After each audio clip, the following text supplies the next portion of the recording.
Ay, bumili ulit kayong donut. Kasi ano po dyan? Saan po eh? Dito ka na mag-sit down. Hirap dyan.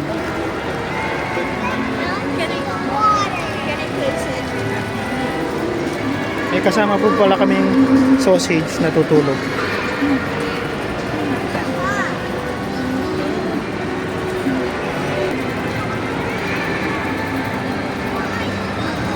Wawish in the house.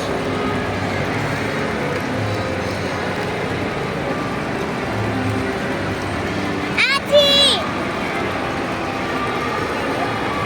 Kape na naman tayo. Ano pa ba?